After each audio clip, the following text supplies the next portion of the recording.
nice to see so many immediately after lunch on the last day, and particularly on a topic where people have been saying for so long the LMS is dead. Yeah, not quite so sure about that. We've got a great panel for you this afternoon. Just a couple of things before we start. Once the panel have done some introductions shortly, it's my hope that the questions are going to come from you and not necessarily from me. So for those of you who are able to, after last night's party, able to actually pull a question together, now's your chance to ask our wonderful panel here. In the event that you do have a question, could I ask you just to wait till I get the microphone to you? That way it's picked up on the recording for the benefit of anybody who's watching after the event. That would be really helpful. So, a panel of 4, regrettably down to only 3 today due to illness, but 3 great people. We have Stuart Bennett, who's the Head of Operations at Civil Service Learning. Stuart joined the Civil Service in 2004 as a government economist, where he led the analysis that supported the Child Maintenance Bill. This led to the Child Maintenance and Enforcement Commission and the abolition of the CSA. He moved to finance, where he led the DWP financial response to the recession, then the 2010 spending review, securing the resource to deliver significant welfare reform, including universal credit in 2012. He moved to Job Centre Plus, where he led over 1,000 members of staff with a budget accountability of over 40 million a year. So probably enough just to buy a couple of LMSs in, yeah? I actually discovered just now that a former boss of mine and Stuart also work together as well. It's a very small world. Next we have Steve McDonald, who's Head of Education Services at the British Dental Association, so it couldn't be any different, really. And Stephen has grown the British Dental Association's education department into the largest provider of online continuing professional development to dental professionals in the UK, and now manages one of the most profitable arms of the association. With over 20,000 dentist members, the BDA uses Tatara LMS to help members manage their CPD. He joined the BDA from Oxford University, where he worked in cardiac muscle research, that well-known connection to the learning world. And then finally, from Michelin, we have Randall Roberts, who's responsible for new technologies in learning and development there. Randall came to Michelin from a career in localization and international project management. And he combines significant technical, linguistic, and project management expertise in his role to focus on new technologies in learning and development. An American, he declares himself very happy to be living in the Clermont-Ferrand area of France, so a truly international gentleman today with us. Specialities include team management, client-facing project management, CMS, LMS, databases, rich media creation, and digital design. So 3 very diverse companies, all at very different stages in their LMS development. I'm going to hand over to each of them in turn now to give a brief introduction about what they're actually doing in their companies. And once we've done that, the floor will then be yours. Hi, so yeah, Stuart Bennett. I'm the Head of Operations for Civil Service Learning. So the way, if I give a bit of background about what Civil Service Learning is before we go any further. So essentially, 2010, before the coalition came in, we had National School for Government, which some of you may know about. That was essentially a training organisation that mainly focused on the higher end of the civil service, so executives, the senior civil service and high-end middle management, plus a fast stream process. Now, when the cuts and austerity climate came in 2010, we of course had to adjust to that very, very quickly. What we found is that National School for Government was very expensive for the civil service. Plus, what we also found was that because the civil service is a very big, 450,000 people scale organisation across a range of different departments, all of whom have their very powerful permanent secretaries at the top, every department was doing their own thing. So every department was essentially duplicating training, duplicating leadership courses. What that meant was essentially we were paying for the same service over and over again, often at different prices for actually the same quality product. So there's a whole raft of inefficiency in the system. So the response that we made was we set up Civil Service Learning, that basically offers training and learning and development for all what we call generic courses and generic learning. Generic being no matter what department that you are in, that applies to you. So generally for the civil service it is leadership, it is management, it is core skills of IT, digital literacy, drafting, spreadsheets, briefing, all of those things, and a very specific function for the civil service, which is working with our ministers. And that is the same no matter which department you're in. So that was all centralised. A core plank of that was, of course, having a learning management system in place up front so that we could access a blended solution, reduce the complete reliance on face-to-face training that the civil service had at that time, and basically try and drive depth of learning through the civil service. The National School, as I say, catered for a certain number of civil servants, probably about 40,000, but actually the scale of the civil service has another 400,000 people in there, so we wanted to increase the reach. Where we are in our journey, we essentially have two key partners, Leo and Capita, both of whom are in the audience today, who deliver face-to-face training, e-learning and products through us, jointly through our learning and management system. Essentially, that's it. That's all I had to say. Thanks very much. Let's carry on down the line. Hi, my name's Stephen MacDonald. I'm the Head of Education at the British Dental Association. Again, a little bit about dentists. We have 20,000 members right across the UK.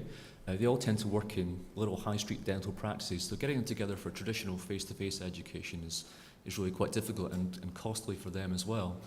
And one of the interesting things about dentistry, it's an incredibly highly regulated profession. Every little dental practice you see in a high street is regulated to the same level as a hospital. It has its x-ray department and decontamination department. They have to comply with the same regulations. So we have all these people all around the UK. They have to prove that they're keeping up to date with a huge different range of regulations and requirements. And over the years, the BDA's education services have evolved. So we have conferences, face-to-face training, e-learning as well, and they've all kind of been bolted together in a rather piecemeal way. So one of the big projects which we conducted about 18 months ago was to introduce an LMS which could bring all of that training together in terms of the administration, buying the courses, delivering the courses as well, and also managing the professional development requirements for the dentists to comply with as well. We're about 18 months into the project, as I say. It's been a very successful project so far. And one of the big things for our department is that we want to be able to grow. Obviously, we're already quite a successful profit centre for the BDA, but in terms of bolting more and more services onto individual services, if you like, that just wasn't going to be a sustainable way to grow. So the LMS is providing us with a common platform for delivering, administering, payment systems as well, so that we can concentrate on producing more services and supporting our students as well. Thanks. Hi, my name is Randall Roberts. I'm in charge of, let's see what it says on my business card. It's not exactly the same thing. Yeah. Technology-enabled learning at corporate learning and development at Michelin. Okay. Just a few words about Michelin and training. Michelin, we have 110,000 employees worldwide, and we deliver about 8.5 million hours of training a year for those 110,000 people. It's enormous. Okay. That comes out to about 2 weeks of training per employee per year on average, and it's a huge amount of training. I guess everyone here is familiar with Michelin. You know what we do. We make tires. Okay. We've got about 40% of our training is manufacturing people on the shop floors. And we have a large number of hours of training that we do in research and development, where basically we take engineers who graduate from engineering school and we retrain them for anywhere between 18 to 24 months, basically give them a second engineering degree in rubber technology and new technologies that we've developed at Michelin. Apart from that, we do general training for the service departments, compliance training, safety training for everybody in the company. Security is a big thing at Michelin, information security, and making sure that our patents stay our patents. Brand awareness, marketing and sales. So we cover the whole range of anything that a corporation can do. The problem at Michelin is 8.5 million hours of training a year is an awful lot of training to be delivered. And the goal for our LMS is to help us rationalize training and reduce the amount of training without impacting the quality of the training that we deliver to our employees. We are at very early days at the LMS. We've just implemented an LMS recently. We passed our first pilot in North America last month. It went wonderfully well. We're doing a pilot in France this month, and hopefully that will be okay as well. And we'll be implementing worldwide by the end of 2015. So the interesting part of the process for us was we bought an off-the-shelf cloud solution, which was a first at Michelin. We've never used a cloud solution for anything. So we went through 2 years of back and forth with security, with IT, to ensure that, in fact, the cloud solution would be acceptable for the company and that we would be able to use that. And keeping our fingers crossed, everything looks fine for them. Fabulous, thank you very much. Just to get the ball rolling here, I mean, the title of this session is Turning Your LMS from an Investment into a Valuable Asset. And each of you are at different stages of this. What is it that you've done so far that is really showing the value of the investment that you've made? I'll jump in very quickly first. The administration savings, which we can point to very easily and say this is how much it used to cost us to run X number of courses. And we're beginning to see the cost savings on that already. Because we've got a common way of buying and viewing and taking the courses, we've cut down on vast amounts of administration. And that's not just a cash saving, if you like, in terms of the resources that frees up for people to develop new courses and to do other things as well. That's very, very valuable as well. So that's had pretty much an immediate impact for us. Yeah, if I can add to that, so I think there's for us, there's the clear metrics around there about savings and the effectiveness. For me, what it has done is helped our learners learn in an environment that's right for them. So a significant number of civil servants aren't actually Whitehall based. They are working your local districts, your job centre, your tax offices, health, wherever they are.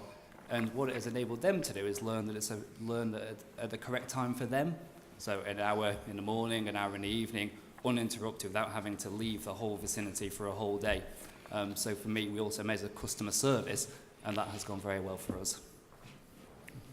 Well, for us, like I said, we're right at the beginning, so we're not really sure. What we estimated is we will be able to cut administrative costs for training by about 80% using the LMS. And another big point for us is actually turning the focus of training at Michelin from a top-down push to the employees to more of a pull solution where employees can actually go in, and for the first time they'll be able to see the catalog, they'll be able to search our training catalog. We have 9,000 training modules in the catalog. They'll be able to put together individual training plans. So we're hoping this will reduce time and reduce extraneous training as well. Thanks. Questions from the floor? Who's got a burning question? And whilst you're thinking about that, just out of curiosity, how many of you do not have an LMS at this moment in time? Just a couple. Okay. How many of you wished you didn't have an LMS? Just one honest person down the front here. Okay.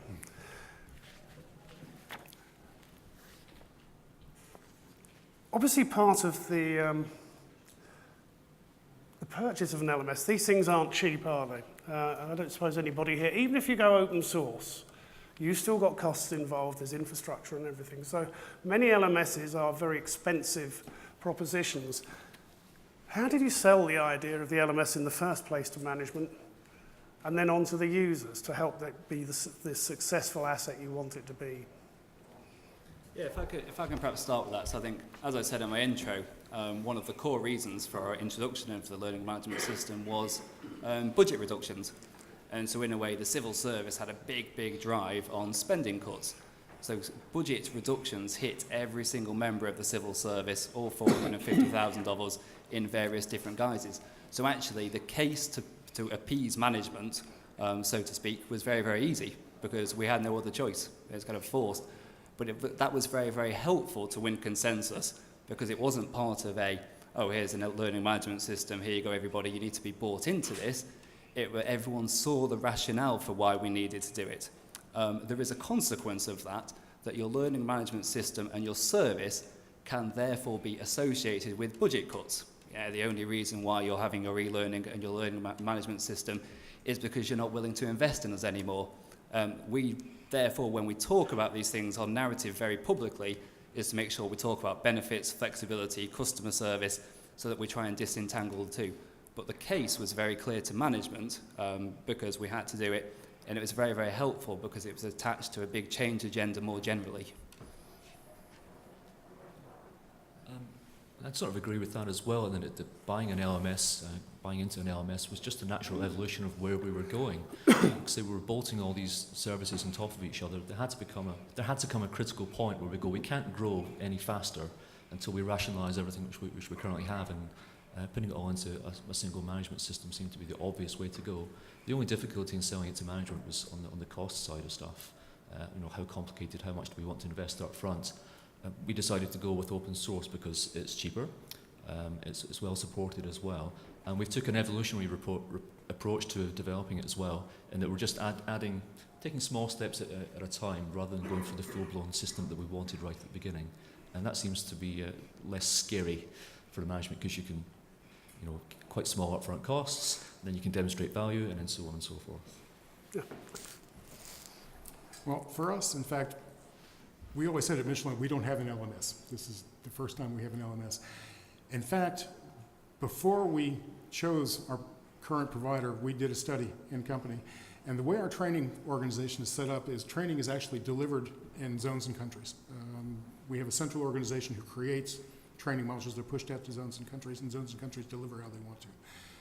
What we found out before we implemented the LMS currently is that we had about 13 different LMSs in the company, okay, that we had no idea existed. We didn't know who the providers were. We didn't know what the level of security for those LMSs were. We had no idea what content was available on the LMSs that existed in the company. And that, at a security level for a company like Michelin, is really scary. Okay? They were terrified. When they found out that all this stuff was out there somewhere, okay, and had no idea where, they said, well, maybe we need to centralize. And we said, that's exactly what we want you to do. Centralize, get one system that we can push out to all the different zones and countries and that we can administer and teach people how to administer correctly. So that was our number one selling point. And again, the secondary selling point on that is that we can cut down on administrative costs because currently we do everything manually. There are administrative assistants in every country, in every métier, in every part of the business who are actually going into our HR system and typing in the number of hours, typing in the names of people that are enrolled in courses, enrolling people in courses, and it's a huge cost for the company. So we were able to use that as an argument as well, the cutting down of administrative costs, but really our number one selling point on this was the security standpoint. Okay, thanks. Fabulous. Just come to you in a minute, there's one at the back. Yes, hello. I was wondering to what extent you use your LMS to support other HR processes like, for instance, talent management and so on.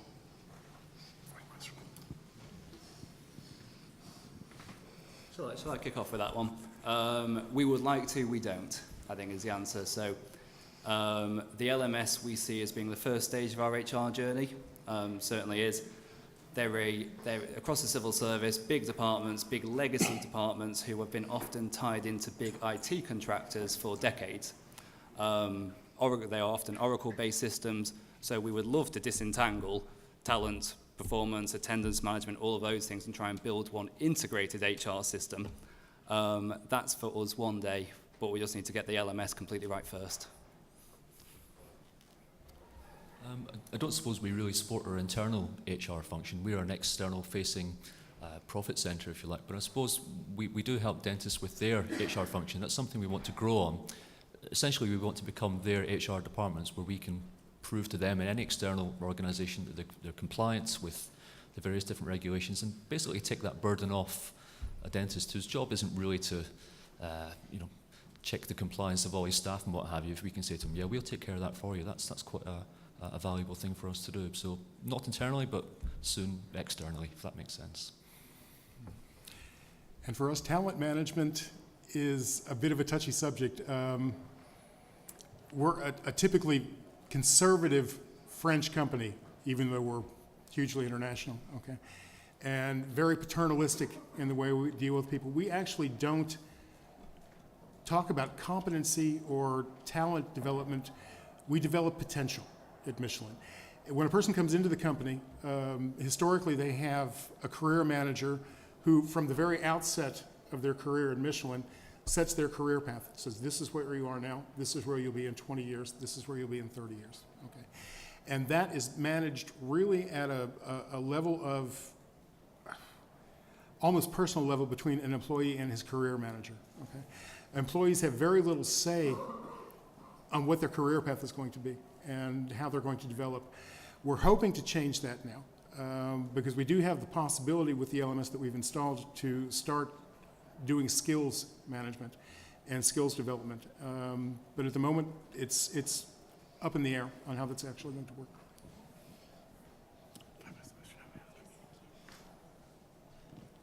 So if I may return to the theme that was highlighted by Randall, you mentioned about how you've now centralized and harmonized into one LMS. We have the situation where we have an official LMS, but unofficially many individuals within the organization, different segments, different markets have their own SharePoint or their own platform where they put information. And conceptually all of them say, great, let's harmonize, as long as we harmonize to us. So that idea of going to a centralized LMS is somewhat of a touchy point. So how do you draw in? You mentioned security as one, but I'm not sure if in our situation that's the issue. It's more of a change management process to get people into saying there's some benefit in using a harmonized LMS where data across the company is available to everyone, not in pockets within individual SharePoints.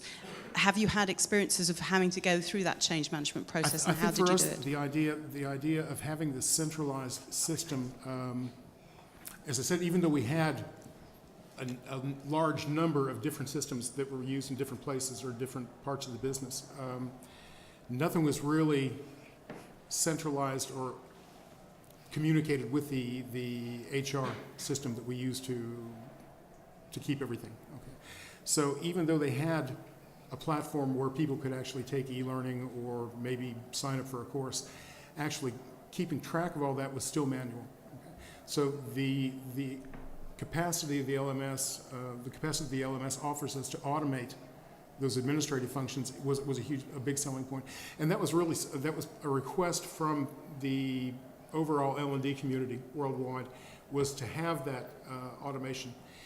We chose, in fact, the LMS that we're using now was used in North America and had been used for 7 years in North America. So we had kind of a business case built on the experience from North America using that system, and showed that they were actually able to reduce those costs by, like I said, anywhere between 75 and 80%. We have a sort of similar issue at the BDA in that because all these systems evolved, every department believed that their way was the best way.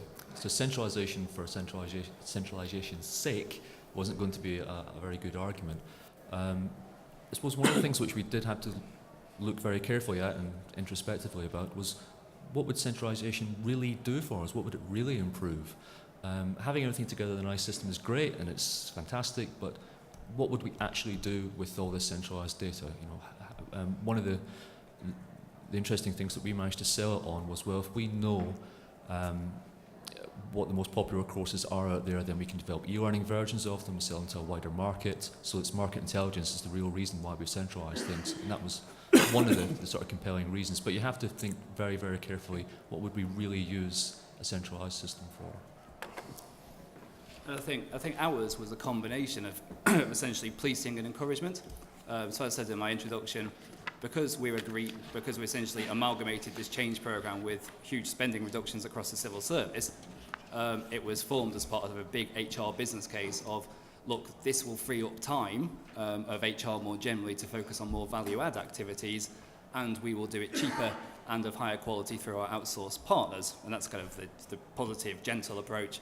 And then there is the more policing approach that says, actually, if you're to spend money on learning and development that is generic across the civil service, you have to be granted approval by us. And if you don't have that, you'll get a letter from Francis Maud, who is the Cabinet Office Minister, telling you off. But it's a very, very helpful approach for us, actually. That's fabulous. If I could add another bit of context to that, obviously we've got the use of other social tools, and a lot of LMSs now also do have social areas on them, and big problem between what's going on SharePoint and what's going on there. Now, within my own organisation, we've been fortunate to also take ownership of both the internal and external communities, which are based on Jive software.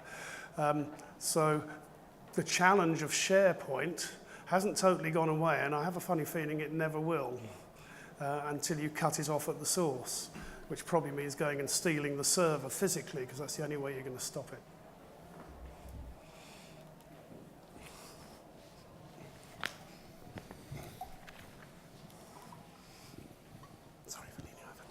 So my question is around what weighting you kind of gave to user experience design, so the end user experience both for the learner and the end user, and also, of course, for the administrator.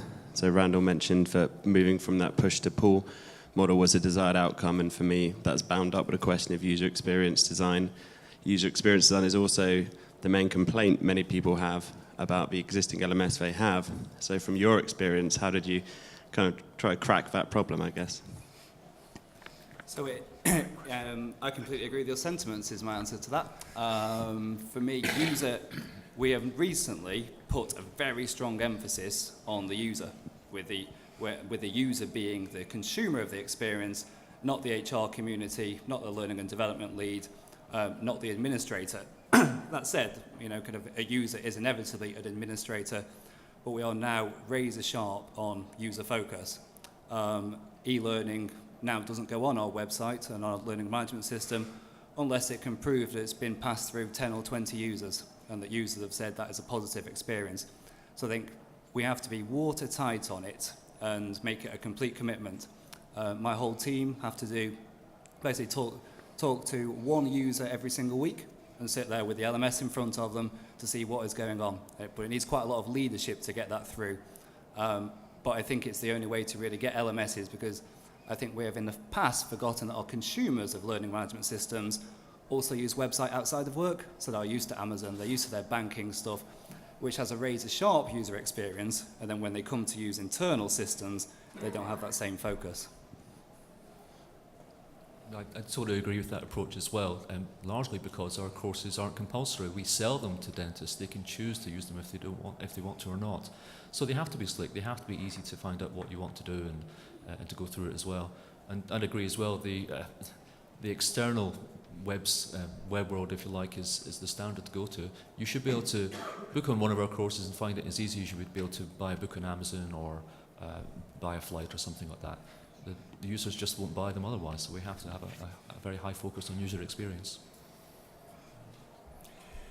Well, for us, I don't think it could have gotten much worse before, so I think that anything that we're doing right now is going to be better than it was.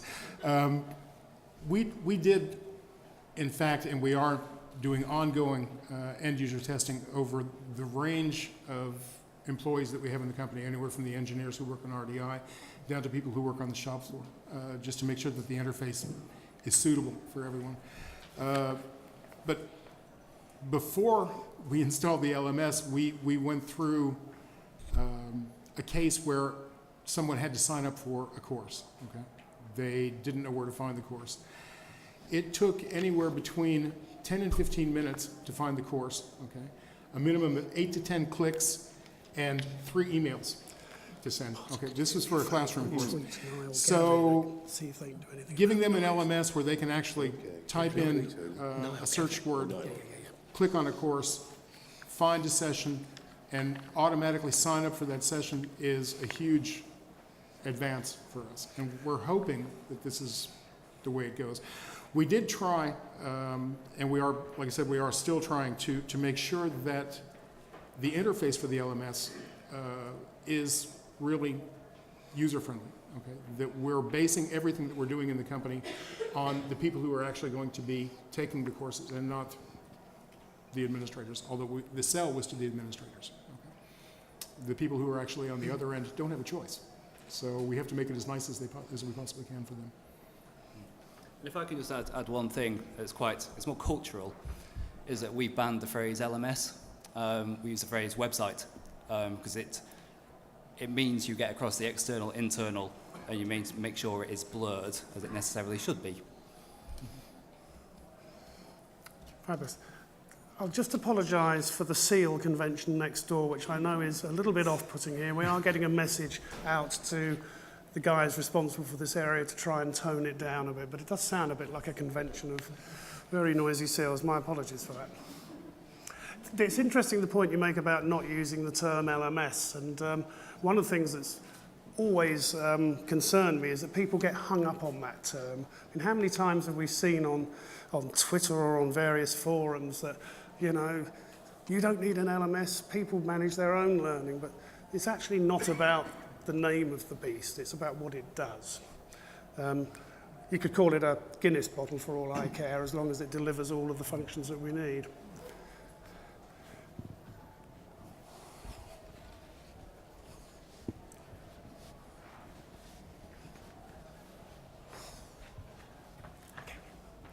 Hi, I actually work in the public sector, so it's probably more a question for Stuart. When you purchased your LMS, did you purchase e-learning with it? Did you already have some e-learning? Have you had problems with integration of that e-learning? Just wanted to know the sort of model and the structure. Yes, I think when we built it, to be honest, first, so we big change program, so speed was of the essence. So we built an LMS. Lo and behold, we didn't have any content. So therefore, we are like, quick. Our customers are going on our shop window essentially, and we haven't got anything to sell them. What are we going to do? So therefore, we went into a quick world of let's make some stuff ourselves. Lo and behold, when a group of enthusiastic amateurs tried to make stuff themselves, it turns out to be pretty low quality. But over time, we have essentially brigaded the learning management system with e-learning, so all through the same provider, and that works very, very well because it enables consistency of brand, it enables consistency of style, and it also enables you to make sure the workings behind all work very seamlessly, to make sure the interfaces work well, so it does feel like an end-to-end customer journey. So I think we got there. There's inevitably more to do in terms of blending. The start was very, very difficult, but now it's worth it. Again, we had plenty of e-learning programs already over about 3 or 4 different systems. Integrating them wasn't too difficult. We chose the Totra LMS, which seems to be quite easy to plug things into. But we're only at the beginning of this journey. What we're hoping to do is take more white-labelled courses from external providers and slot them into the LMS as well. And in exactly the same way as Stuart was saying, so that the user experience, as far as they're concerned, it's all done by the BDA, but it may very well become from different content providers, different content creators. Well, 3 years ago, we had 2 e-learning courses at Michelin. 2. Out of our 9,000 modules in the catalog, 2 of them were e-learning. We now have 70 e-learning modules that are standalone. We have catalog courses that we have purchased for generic subjects management, IT training, and a large number of courses that we've developed in-house as well on Michelin-specific subjects, normally technical subjects, normally courses for engineers that would probably most people would find very boring, but the engineers tend to love it, so that's okay. So we're building up. The goal at Michelin right now is to transform 20% of our training into an electronic something by 2017. So we're not quite there yet, but we're on the right path.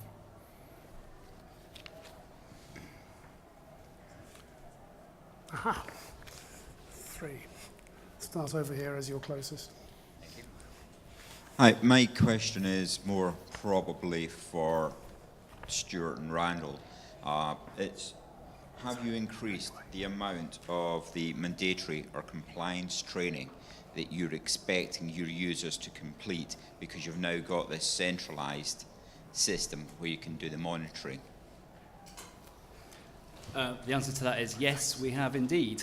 So the beautiful thing is that for our health and safety, protecting information securely, for example, we're able to track who's done it, which is a great asset for their own individuals, line managers, but also corporately.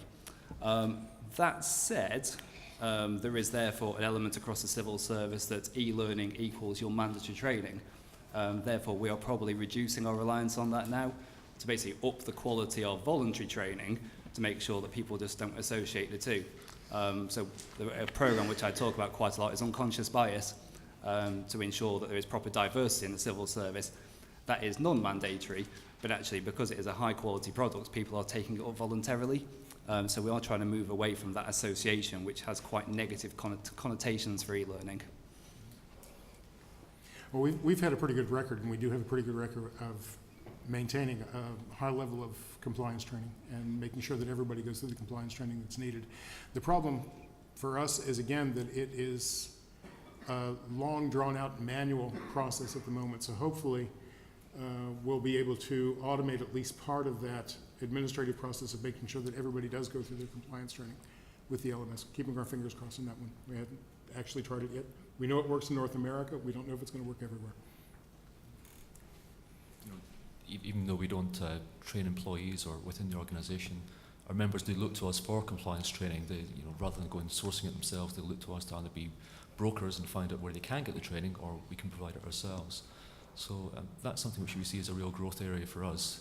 Like I say, if we can turn around and say we'll be your training, your L&D department, all you dentists out there, that's something we can really sell and promote.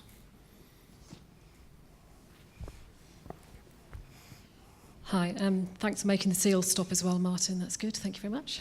Nice and quiet next door. My question is sort of quite the opposite of all the compliance training. It's really about how you see the LMS or website actually working within a more collaborative environment, and how you look to embed elements of social learning to make it a more focusing on the learners, not just on this kind of box of technology in the corner that everybody hates. How to make it something that people want because it's something that's providing a useful service. Thanks. That's one of my backup I knew you'd ask a question. So this for me is focusing on user needs, is clearly social working, and I was at a presentation by IBM a while ago who was advocating the virtues of this. For us in the civil service, we are a long way from that, actually. We are still on variants of Internet Explorer 6. Google is a world of the future for us, so we are a long way there. So to be honest, I like the vision. I'm focusing on getting videos working on the LMS first, actually. And I think that's for me the focus on user needs. Work out what you can do today, because ultimately, if you're a consumer of your learning and you're greeted with a website that can't even show you a video, you don't think, oh, that's IT's default for not enabling me to do that. You think this learning management system is a heap of rubbish, basically. So we need to just tailor it for user needs first. I'd say one of the great advantages of our e-learning and LMS platform is the unexpected social side of stuff, because all of our members are dotted all around the country, very, very isolated. They tend not to communicate with each other very much. So they do tend to get into their little silos. And to put them through a course together and have them all going, oh, I've got the same problem, or I didn't, oh, you've got a solution to that. Something which we weren't really set out to achieve, but it's really quite an important part of e-learning, just due to the nature of our customers and their isolated nature.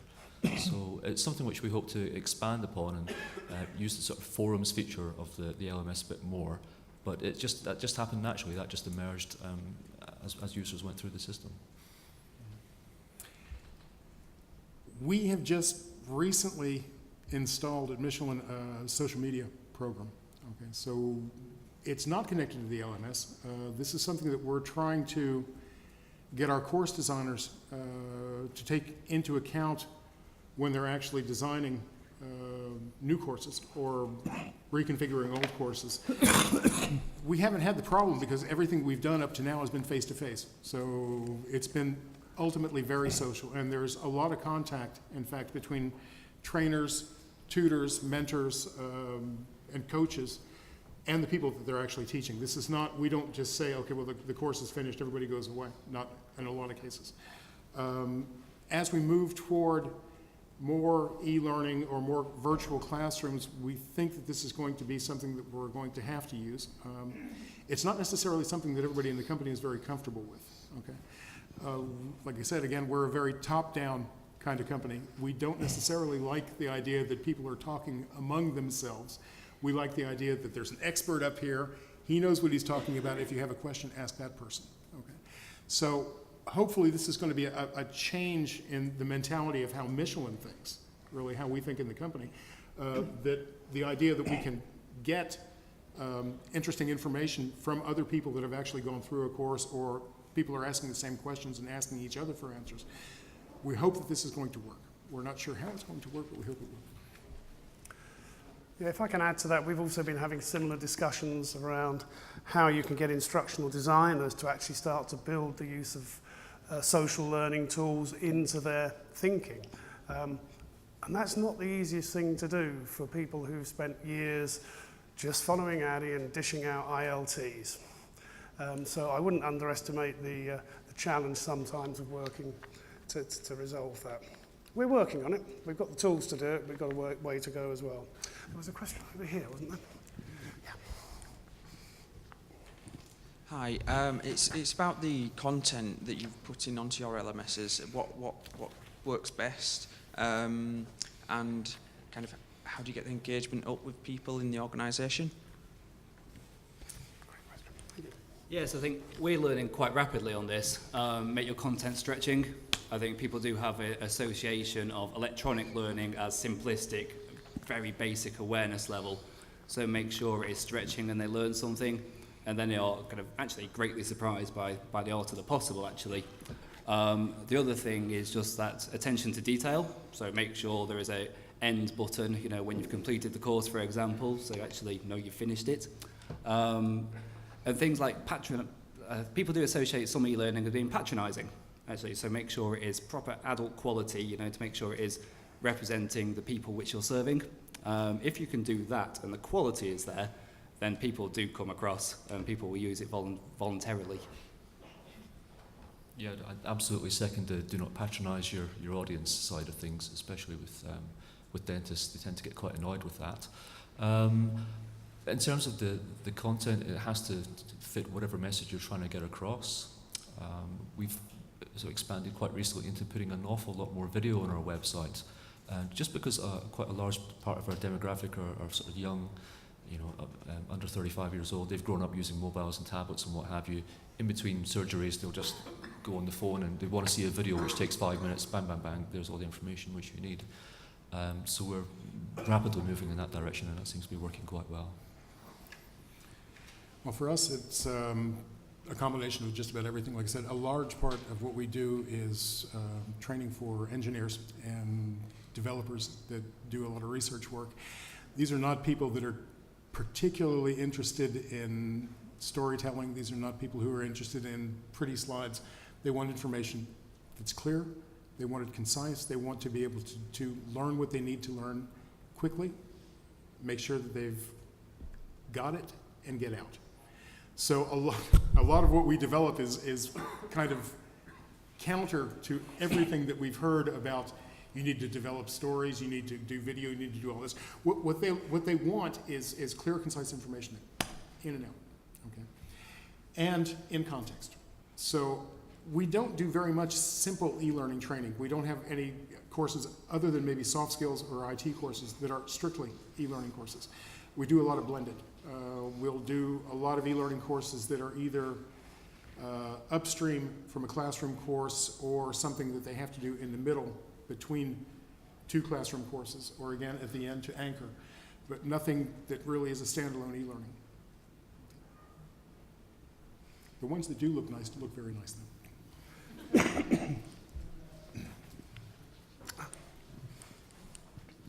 Hi. Presumably an important part of what you get from your LMS are the reports. In which case, which of those reports is giving you the most value? What's giving you the most valuable asset? Yeah, to be honest, so it's for line managers, for example, they know which of their teams have done certain pieces of e-learning. We know certain numbers of how many people have done their health and safety training. So reports such as that, and of course, because these things are automated, you can do real-time evaluation afterwards. Having said that, I'm more interested in analysis that it can do. So if you think about what an LMS does, you have a big database sitting behind it, where basically you can say, myself, Stu Bennett, over the last 3 years, this is the e-learning that I have done, this is the face-to-face training that I have done, these are the resources that I've consumed, and therefore you can start to piece together proper learning histories of people, so you can segment and target them around your communications, what you design in the future. So for me, it's less about reports. That kind of is a very simple way of, it gives people very simple functionality. If you have an analyst sitting in the background, they can do some quite smart analysis with it, which helps you really understand your customer base more. Yep, that's exactly the same for me as well. Market intelligence, we can see what courses are most popular, what time people access them, what parts of the courses which they most engage with. And that just helps us to direct future services, and we can concentrate our resources where we know people will want to use them. And for us, we're not quite sure yet. What we do know is that we will be able to track more accurately what people are actually doing. We have been doing e-learning for several years at Michelin. It's been sitting in different places, and we have had no way to track that. So we don't really know what people are actually doing at the moment. So first thing is going to be to develop that baseline to find out what is actually going on in the company, and then try to build from there. Okay, that was interesting, Martin, because I was just about to ask a similar question on this, because for me, one of the big bugbears of the whole thing with the data is we're too reliant on reporting it out of the LMS. We need to get it out of the LMS into data warehouses where we can look at some other stuff. And my question to anybody here is, who doesn't do Data Protection Act training in the room? You all do it. You all report things like 95% of our people have taken their training, yeah? How many of you report on how many DPA breaches were there last year, who caused them, and are they in the 5% who did or didn't do the training? Which is much more meaningful data, because the fact that somebody attended a course doesn't make them any more competent than the person who didn't. So the sort of follow-on to that is, are you just leaving the data in the LMS, or are you looking at putting into the data warehouse with other data where you can actually get some more deeper insights into what's going on? So we're at the start of our journey on this. So I think in the past we have held individual databases in their own individual silos that haven't necessarily been formed together to tell a proper story. We get asked questions by the Cabinet Secretary, such as how many senior civil servants have done commercial training and no digital training. Actually, sort of into kind of level of analysis like that. We're starting to stitch together now the quantitative data that we collect from our LMS and through our face-to-face functions with qualitative data, so user surveys, so then you can get proper insight into what people have done, but also their attitudes, learning styles, and it's actually the qualitative stuff that is as interesting as the quant stuff when you merge the two together. Well, I think that's well, from my point of view, a general trend in learning and development. Not so much have people done it, but what kind of effect has it really had on their practices, especially the case with patient safety. You know, if a dentist has been on a course on, I don't know, I can't pick a topic off the top of my head, did that actually change their practice? Has that reduced the number of incidents at their practice? And the regulators, we're not the regulators for dentistry, but the General Dental Council are becoming even more focused on what difference did this training really make. So we're going to have to think up some ways to tie this data together to say, yep, if you come on one of our courses, you're X% less likely to have a problem. That's the numbers which really regulators are interested in. I would agree with that as well. Up to this point at Michelin, we have never actually tried to evaluate the impact of training. We've said training is a goal in and of itself. Okay, the fact that people have gone through training is what we're there for. What we're trying to do now is really implement that idea of evaluation at the end of training. It's a difficult point for us because our training developers, our instructional designers are not always business experts. Okay? And it's hard when we talk to our SMEs and we're developing training actually to come up with a way to evaluate the impact of training. Even the business end doesn't really know what they want. They have objectives, well, we want people to be able to do this, or we want people to change their behavior in such and such a way, but they can't really say that if we have 20% increase in productivity on a certain machine, then the training's been effective. Okay. And it's very difficult for us to find ways to prove that. I think that the idea is interesting to say that someone who has gone through training as opposed to someone who hasn't, are they more productive or less productive in a certain situation? That would be an interesting idea. At the moment, we don't really know how we can get to that point. We would like to get to that point. I think that's not something that we're there yet. Okay, just on the compliance thing, I've been coming to Learning Technologies for 10, 12 years now. I've never met any of the regulators here. And if anybody here has ever met one here, I'd be really interested to know. Because we've got to get away from this tick box mentality of the way we do it, really. Next question. Anybody else? Okay, let me just follow up. We've had a lot of questions around things that clearly make the LMS very valuable to you. But we hear a lot of people saying, no, the LMS is dead, we don't need it. How would you do it if you didn't have one? We couldn't. Simple as that. Absolutely. Do you all concur on that, judging by the looks on your faces? I was nodding rather than speaking on that one. It's your shop window. So the reason why I don't use the phrase LMS here is website. It is basically like Tesco. Imagine what would Tesco do? It would have shops everywhere.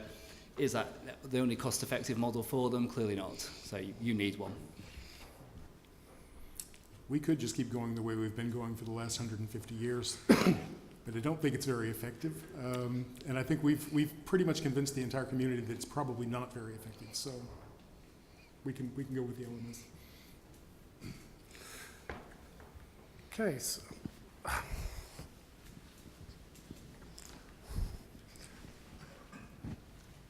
So some people have been doing kind of sessions on the importance of consultancy in making these kind of decisions.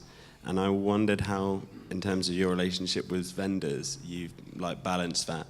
So some examples, people go to a consultancy to help define a requirement and then go to the vendor. Some people expect the vendor to do that naturally, which may not always be the inclination. And I wonder, what has your experience been of the consultancy element of defining the requirement versus the delivery? Because sometimes they're not always kind of in sync, if you know what I mean. Yeah, I think it depends on your own individual skill set, to be honest. I'm not after consultancy because I think in our organisation we have enough thought leadership to do it. What I don't have in my organisation is a skill set to do it. So we have the ideas, we've just got no one to deliver those. So therefore, that's what I'm really after in the future. Consultancy, there are certain bits you'll want. Certainly, there are elements of sharing of best practice that consultancy really, really offers. I'm slightly limited because there is another spending control on consultancy in the civil service. Therefore, I don't necessarily have that choice, actually. So it depends on your own skill set, your own appetite, I think. The government, luckily, has the Government Digital Service, who essentially is more or less an in-source consultancy. So if you don't know what to do, know where to do it, and you go to them and they help you do it. So I guess there's a balance depending on your own skill set and who you can go to. Yeah, I'd agree with that. I think it's a cultural thing. When we set up the LMS, we used internal expertise mostly to define the requirements, and then went to vendors and said, how would you approach this? How would you go with it? We ended up going with a vendor who we got a good feel for them, not to put too fine a point on it. We felt as if we could really have a good relationship with these guys. We weren't speaking to salesmen, we weren't speaking to sort of someone who was just trying to sell us a system. We were speaking directly to the developers who helped build this, and they were getting very excited about the things which we wanted to do. So it's quite a good partnership, and I think, again, it comes down to the culture of your business, but that works really well for us. I would have loved that. We worked with a consultancy to define our requirements for the LMS, basically because we were looking at an off-the-shelf solution. Okay? We knew that we wanted to buy an off-the-shelf solution with very little customization. which is a huge change for Michelin. We Michelinize everything that we buy. And we didn't want to do that in this case. We wanted to make sure that we were able to take advantage of upgrades to make sure that we kept on the edge of what we were doing. And the consultant basically helped us take our current system, our current processes for L&D, and map those to what was available in various LMSs.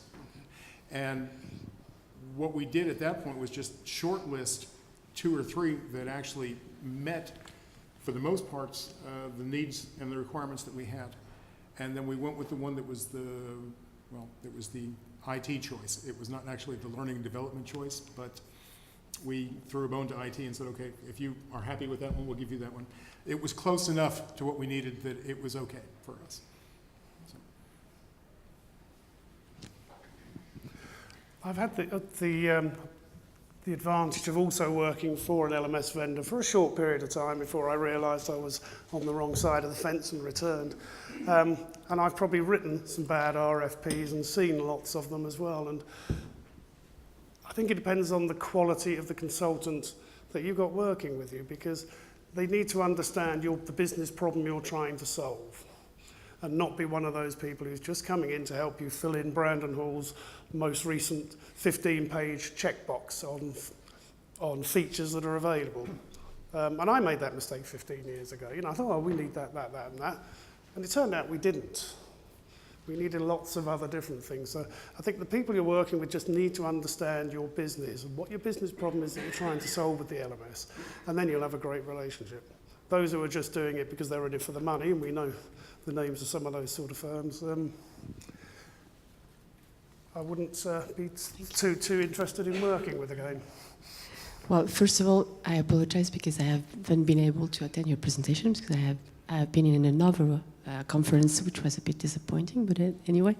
So maybe you have answered this question already, so I apologize. But I was wondering, how do you market your offer, your catalog, not only to make it visible, but to ensure that people have access to what they need and what they want at the moment they need it? Yeah, so comms, it's an interesting one for me. So I have inherent nervousness a little bit about communications, actually, and marketing, because I think the products need to be so good that they talk for themselves.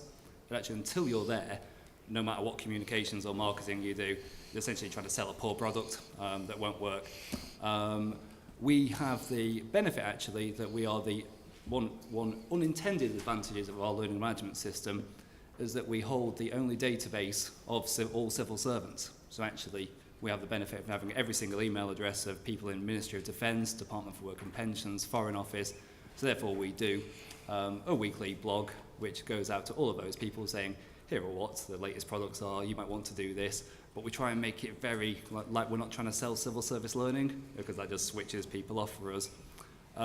Linked to it, though, is communications in your LMS.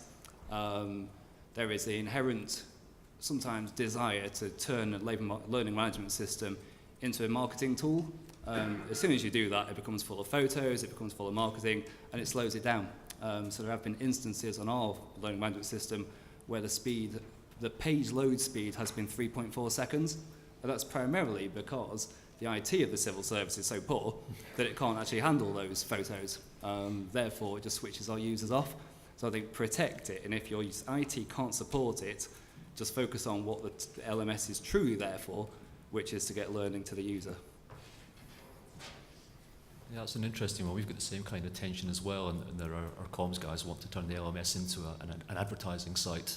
They're always firing banners my way and go, can you stick that next to that course? But so far I've managed to refuse that because it's a training course, it's not an advertisement. I agree about the risk. My point was more like, how do you, as an employee, make the content visible for me again when I need it? I want to know something at a particular moment. And so how do you reach me at the moment I want to learn about that particular thing? It's a tricky one. Just-in-time thing, and obviously the LMS is a great source for that. Yeah, I mean, you have to have a fantastic search function, obviously, so you can go look for these things when you need them. But there are also hot topics in our profession as well. We say, hey guys, you need to know about this now. Here's a direct link to it. So it's a bit of both, a bit of push and a bit of pull as well. Yeah, interesting for us as well because we're dealing with change management here. Like I said, the visibility of training at Michelin has been almost zero.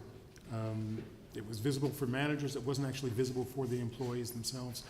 So our first thing to do is to tell people, hey, you can look up whatever you want and you can find whatever you want, and there is one place that you can do this now. So that's going to be a really interesting thing for our employees to be able to do that finally. And one of the other things that we're trying to do is actually link to multiply access to content. In fact, to not only have the catalog visible on the LMS, but also try to, using an API, to mirror that onto the different business section intranet sites, and to have the communications people in the business segments actually promote training, or to say that there's new training available on the intranet, and have it click through to the LMS to where the training is available. That is still to be developed, but that is part of our communications plan. And again, like I said, the big part of the plan is actually just to make sure that people know that the LMS is there and that they can go to it and they can find things. And if I can just add two things. One, yeah, the search function. So we've done an awful lot of user testing recently where we've set people challenges. You know, you're interested in leadership, what would you do? Straight away, search function, type in leadership. So if you get the navigation, actually the navigation probably isn't the important part, it's that search function, because they're so used to Google, it's where they inevitably go to. The other approach that we've been trying is, as I say, so weekly we do a mail shot, so every civil servant gets an email from us, but blogs by senior leaders. And it's interesting, so we are tailoring approaches, so A and B testing basically. And what we found, we did two blogs. One was by a very, very, very senior civil servant, and one was by a job centre manager. Lo and behold, the blog, which was written by the job centre manager, was 30 times more popular. So when you're communicated to by a person like you, it seems to really work. Yeah, in addition to all those things, we do all the same, but we also have a Twitter account that the Academy uses to push courses we're wanting to promote as well. That's also worth considering. Hi guys, you talked about earlier on your sort of drivers, if you like, for pushing down an LMS route, so efficiency, 80% savings, potentially I think more sales to your BDA clients. I guess two questions. Do you own those numbers for the future, and over what sort of time period are you expecting to make those in terms of the payback? Yeah, interesting.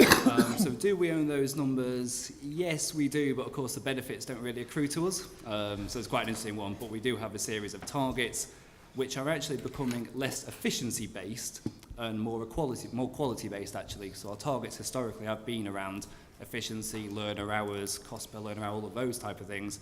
And actually we have probably focused a little too much on value for money and price, being honest, and probably need to focus more on value for money and cost effectiveness more generally. And over what time frame? So we're essentially focusing on quality at the moment.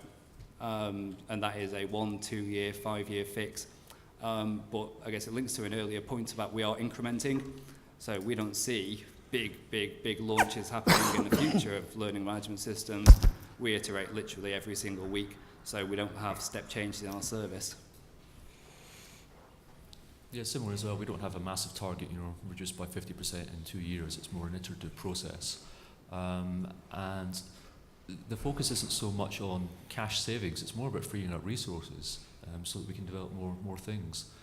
So we can't really put a finger because we don't know can't put a finger on it because we don't know what new services we're going to develop off the back of all this extra time and expertise that we have freed up. But that's what we're aiming for. Yes, we do, and we've given ourselves a five-year time frame for implementation. In fact, this is, like I said, the 80% that we quoted was strictly in administrative cost and time. So we're pretty certain that we can reach that goal. Okay. The one that's going to be difficult for us at Michelin is the transformation to 20% electronic courses over the next 2 years, where we may be doing. If we're lucky right now, we may be doing 2%, 3% electronically. And we're not even sure about that because we've never been able to track it before. So that's going to be a major challenge for the company is to do that transformation. And the problem that we have with that is, in fact, the people who actually develop the courses at Michelin are not in charge of the catalog. We create courses for the business end, in fact. And our problem is going to be convincing the people that are out there asking for courses to be created that they need to include an e-something, a virtual classroom, e-learning, video, or some sort of e-component into their training program, okay? And to move toward blended, away from a simple classroom solution to a more blended solution. That's the major drawback for us right now, is that the people in the business end are not convinced that that's going to work. They've never done it, and we have to be able to prove with the few courses that we have developed that it is a viable solution for us, that we can use this across the board in a variety of different situations.